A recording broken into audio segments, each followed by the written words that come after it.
Welcome to CeeLo Ed TV, and this is today's fix. We got a pretty interesting one today. These are kilowatt meters, and these things are very useful if you want to know how much power you're using. Also, if you have ghost wattage going on in your house, and ghost wattage can cause extra cost in your electric bill. So I'll leave the definition of ghost wattage on the screen, but we got two here, and one of them actually blew out, and this one in particular this is the second one I've repaired of one of these. We're using this in the solar greenhouse build, and you can check that video out here if you haven't seen it. But this one is rated up to 1800 watts, and what I noticed is I put large loads on this one. This one I got particularly from Harbor Freight, and it hasn't blown out. But this one in particular doesn't like extreme loads or like anything sharp or high wattage. It's more for a smooth, consistent wattage, I would say. And we're gonna open this up. And so I want to set this one aside first, and we are gonna prove that I'm gonna plug this in right now, and this line is coming off of my own solar system. And as you can see, nothing is here.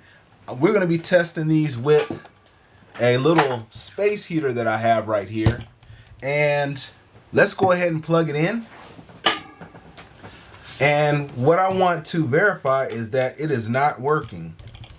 Now, as you can see, it's allowing the actual wattage to pass through, but that's not what this is for. This is actually meant to read and tell me how much wattage, amperage, and how long it's being used. But right now, it's not doing that. Okay, so now I'm gonna plug in the other one. So we're gonna set this one down now. This one I picked up from Harbor Freight. It doesn't have the nice backlit like this one does, but as you can see, if I can get it in camera, we're already getting a reading here. So whether you're plugged into a 120 or 240 outlet, it will let you know here. So we're gonna go ahead and switch it to watts. And right now there's 0 watts coming out of the line. We don't have anything plugged in here. All right, and so what we're gonna do is go ahead and plug in the heater. Now, this heater is rated at 200 watts. We're gonna go ahead and kick it on. And one thing I noticed, this gives you an accurate reading of what your appliances are doing. And right now, this heater, and you can hear it, is running at 196 watts. And sometimes it goes down when it warms up. And you can kind of see it going down. So this kilowatt meter is working. So now we got to get this one working and see what's wrong on the inside. Set this heater aside, and this kilowatt meter and my solar power source, we're going to set that aside. Now, in this particular one, if you ever order this one on Amazon, you're going to need a tri-wing bit. Now, I'm going to zoom in the camera so you can kind of see what this is about. So, in this one, it has 3 prongs in the screw, and that's what this particular needs. So, you cannot get this with a Phillips. You have to get the screwdriver that allows you to use tri-wing, which is 3, I guess you could say, paddles on it versus 4 with the Phillips head. All right. And the whatever's in there must have been used as a protection. Now, if I think it's the same thing as last time, yeah. So let me go ahead and zoom in so you can see that. This is our culprit part right here. And oftentimes you can tell when a part is bad. You might see burnout or smoke. This is a resistor, and this is what's causing our whole unit not to work. So we are going to fix this. All right, we're back to Phillips inside. So I'm just going to get my little Phillips head screwdriver. Go ahead and unscrew that. But you want to inspect the board, make sure there's no nothing wrong with the LCD or everything like that. We're not going to do a full-on inspection because I already know what's wrong with this one. So we're going to get this resistor out. All right, so here's the screw. And I'm going to go ahead and get to the back of the board. And yeah, it's definitely burned on the other side. You can really tell. So let's see where the second lead is. Okay. So based off of the board, here and there, you can kind of see a little bit of the burnt area here. So we're gonna desolder here with our desoldering pump first, and then remove this resistor. Now, one thing I learned, and I checked and made sure, is that with your resistors, polarity, from what I read, doesn't matter. So it's not like a capacitor where you have, or an LED where you have a positive and negative lead. In this case scenario, you would, now I'll zoom out a bit. In this case scenario, you would not have to worry about it when picking a new resistor. So I'm gonna let this warm up, and as it warms up, I'm gonna talk about where I'm getting my new resistor from.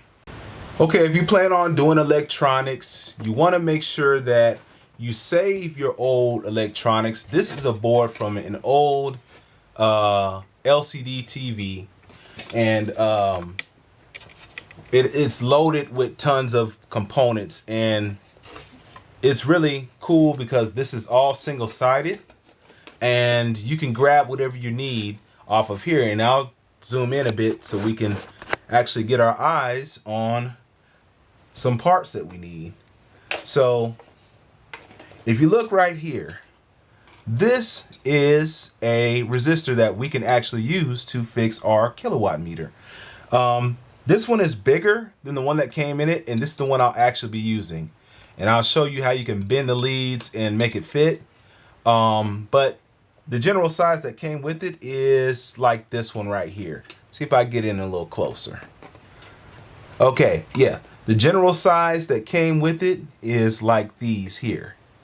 But I'm gonna upgrade it to a bigger one, and just to give you a good idea what the board looks like. This is just the old board that came out of a small little LED TV, and it's got tons of good parts, so you don't have to pay for nothing. Now I'm gonna use my flux, and I'm using the flux to make this desolder a bit easier. The flux allows the flow of the solder much easier. And so that's what I'm going to use. All right. Put some on each, and you don't need much, and really it may look like very little on camera, but it's way more than what you actually need. Okay, so that orange paste I put on is the flux. All right. So it's just as easy as pressing the pump down. And try this first lead first. And one thing that I do that I should be doing is having a fan to kind of exit all those fumes, but I'm on the wild and dangerous side today. Okay, and I'm gonna hit this side one more time just to make sure all the excess solder is up. Looks like it is. Yes. All right, not gonna unhook it just yet. But if you're new to the channel, thanks for joining. I appreciate all newcomers coming in. And if you have any questions on any of the today's fix videos, let me know in the comment section. Yeah, this is coming right out. So there's your bad part right there. Okay, so there is your burnt resistor right there. This is no good. And so we're gonna take one off the other board. Same technique. Okay, so I wanna get this board a little bit more power out without being blown the second time. Now you have to be careful when you do this because the other components might not be able to handle extra power. So when you do this, just know what you're doing. You can put the same size resistor in, same type, and you'll be fine. But to me, it's a flaw. So what I'm gonna do is get this big boy right here and desolder that. All right, so I just need my solder paste. It is right here. I'm gonna desolder both leads. And keep that that gun hot.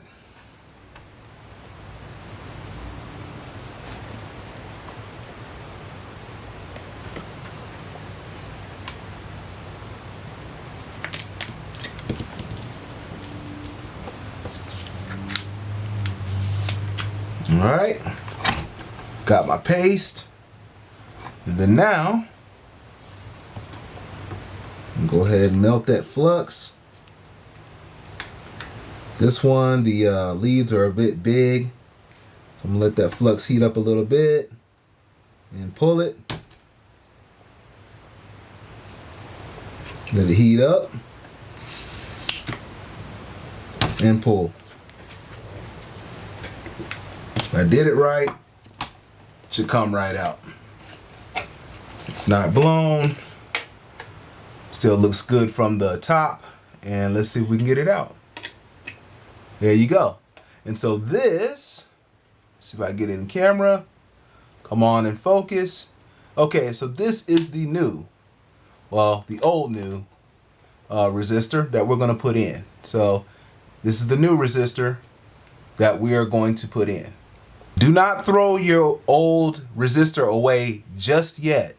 What we're gonna do is match the leg size to this leg size. So we're gonna reshape this one and cut the excess off and reshape it. By using unconventional tools, I'm just gonna clip it with this, with some old toenail clippers. And you have to get those leaves off anyway, because as flat as they are, they will not fit in. Now I need some pliers to reshape them. Some more. Yeah. Weakening the wire can also weaken it. So that's what I came up with right here. This is what I came up with. So that should line up pretty good right there. This one's much bigger, but you know, I add a little curve to it and that should line up just fine. An old toothbrush handy. Get that excess out. Now it's not perfectly clean. I'll see if I can get it on camera here. See where it's burnt right there. You can literally clean it if you wanted to, but we're just gonna get this one in for this video. All right. Load up the new part. And I think, since I have big fingers, I'm just gonna gently hold it with this. And you definitely don't want to put a death grip if you're using some kind of tool, because you can crush this part. Okay, I had to fiddle with that off camera. That's what the new fitting looks like right here. Now we just got to add some solder to the back.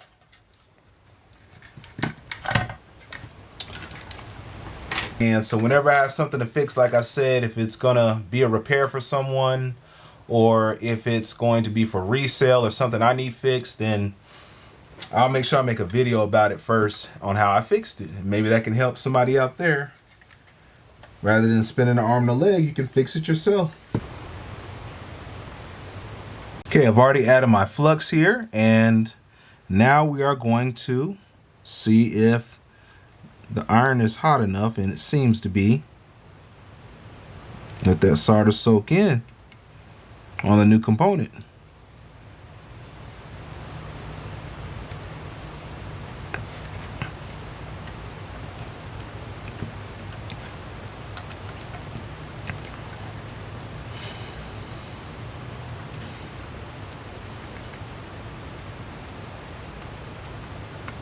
Okay, and it's just that simple. It's in. I'm just trying to make sure that my soldering points are nice and tight, no bridges. And I think that should be good. Not as pretty as I'd like them to be. All right, let me see if I can get you in on that. Now, as far as flux and everything, maybe I should clean it up just in case components do heat up. And yeah, let's do that. Just wet the brush with a little bit of rubbing alcohol. I don't even know if that's the best thing to use or not. See, like on that other leg, I can put a little bit more solder on that. That's what I'm gonna do. on this leg on this side. And that did the trick, nice and clean. So there we go. It's a little discolored, but I'm okay with that. With this leg, I'm just gonna put a tad more solder on. Okay, I think we can button this back up and give it a test run to see if it works. Okay, we are buttoned back up. So let's go ahead and make sure that this is now working. Power source. Like I said, this is coming off of solar, and if you haven't seen my solar video, just click on this link right here. All right, we're gonna plug this thing up. And voila, what do you know? We've got light. And I'll do that before we know that we were getting, we weren't getting anything on the screen. And now we are hopefully able to get some readings. So let's go ahead and plug in our heater. Like I said, this is all solar generated power. And I use these to know, you know, how much actually kilowatt I use and how much each appliance is using. All right, so we're gonna turn this on, moment of truth. And there we go. We've got heat, but with this time, unlike the beginning of the video, we have actual reading here. And right now it's giving us watts, and you can actually change the kilowatt hours. This will tell you like how long this runs and how much you use. This is useful to get your daily kilowatt hour usage, and you know, so you'll know compared to your electric bill how much you use in a day. It's at 115 volts, and I'm just pressing the function key here. This is a great little kilowatt meter. You just don't want to overload it. The amperage is 1.5 amps right now, and it's running steady. I think we can consider this fixed, guys. I mean, it's giving us all the information we need. It even gives us our low and high. Okay, so that's interesting. Overwatt load is set for 3,680 watts, so it must have hit past this to blow out. All right, we've got 167 watts. Okay, excellent, excellent. This series is my today's fix, and I'm going to be trying to do more of these at the days that I can, and on the days that they release will be the previous day's fix. So if you enjoyed this video or learned something about fixing these particular appliances, drop a comment in the comment section below. Also, if you have any questions on other appliances that could be repaired, let me know in the comment section below. Guys, I appreciate you tuning in, and I will see you on the next video. Peace.